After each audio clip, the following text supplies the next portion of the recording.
মানুষ বড়ই অভিমানী প্রাণী।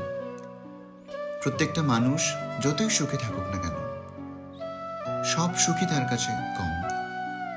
সবাই তারা মনে করেন যে তারা সুখী নেই। আচ্ছা, একবার ভেবে দেখেছেন শ্রী শ্রী রামচন্দ্র ভগবান তিনি কি সুখী ছিলেন?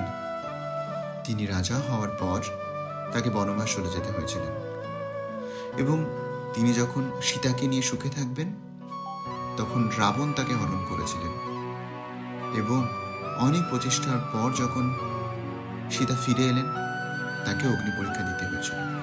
তো স্বয়ং ভগবান রামচন্দ্র হয়ে যখন সুখ ভোগ করতে পারিনি, আমরা সাধারণ মানুষ মাত্র, আমরা এত সুখের আশা কি করে করি?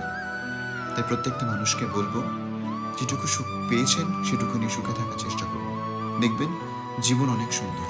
এই সুন্দর আপনার জীবনকে রঙিন করে তুলবে। ধন্যবাদ।